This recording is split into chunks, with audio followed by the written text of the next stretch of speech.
Let's go back all the way to the beginning for you, Will, because you're a guy a lot of people don't know. You're from the state of Tennessee. You went to Pigeon Forge High School, came to South Carolina, obviously.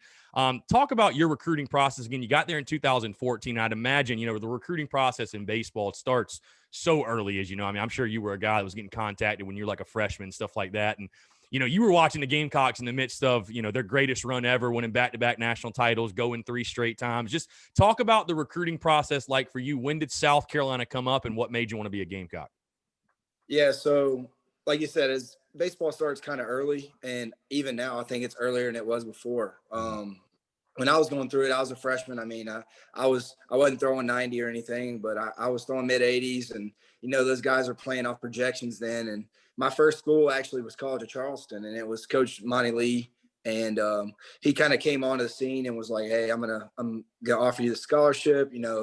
This I would love for you to be here, yada yada. That whole 9 yards." And my high school head coach was a very both of his kids played D1 baseball. Both of his older kids, they all are like baseball gurus. Like every one of them still are in the game. Like they're all about it. But he was big on saying, "Hey, take your time. Once you commit, that's your word." Like his thing was like, your word is all you got. So like, Right. as soon as you commit, there's no turning back. Like there's no decommitting. There's none of this. So it was like, all right, I'm gonna take my time. And he said, make sure you really know where you want to go. So it ended up being like Alabama and Kentucky, and then went to Atlanta, PGA, like Perfect Game, National, and all that good stuff. And someone contacted him. He's a very, very close, and they said, "Hey, don't commit. Don't do anything crazy. Somebody's calling you tomorrow. Like, it's a big team." And then the next thing I know is Coach Esposito is calling me. The first day he's allowed to contact me. 2 days later, I'm pitching in Atlanta.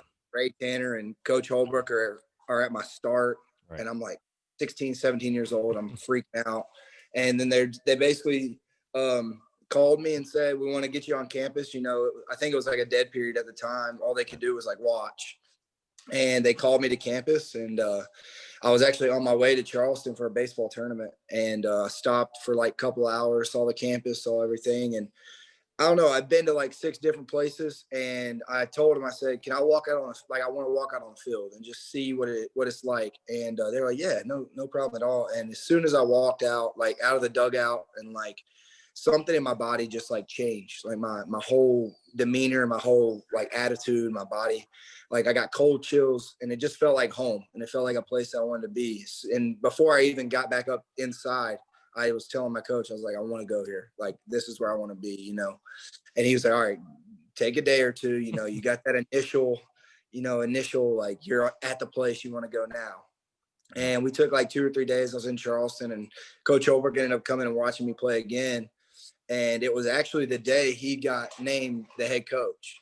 And I told him, he left the field a little early. I called him. I said, "Hey, can you come back?" He was about 10 minutes down the road. He drove back, and I told him face to face, I said, I'm going to be a Gamecock. I'm committing. And funny thing is, he was like, "Well, I'm super glad you called me." He told me to come back.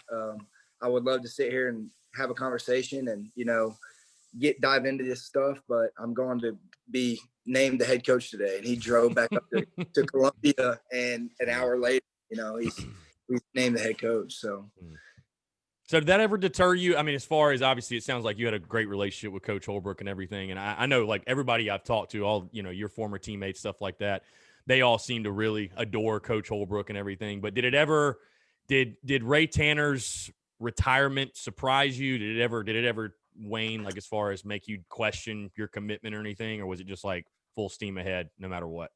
No, I at the beginning of it, I was thinking it was going to be Ray. And then about a week before I committed, they were like, "Hey, we just want to let you know Ray's making a transition. He's going to become the AD." And Chad really was, him and Sammy were like, to me, the two that kind of led me the whole way through my 3-4 weeks of the recruiting process. So I knew as soon as he told me that, I was like, that didn't matter. I wanted to be at South Carolina. I want to be a part of that tradition, and for me, like you said, it was coming off the 3 national championship appearances in a row, 2 wins and a second. And then to me, I always have valued winning, you know, like that's a big thing for me. I could have went in my backyard in Tennessee and been right there at home, and, you know, I'd probably paid a similar amount to go to school, you know, and big thing for me was I didn't want to go somewhere and not enjoy myself and lose, you know, and they're a great program now, but at the time they were in a lull, and I just didn't want to have to go and struggle like that. And I knew that South Carolina was getting the best players, had the best facilities, had the best coaches, you know, and to me, being able to go in and win immediately was a big thing for me.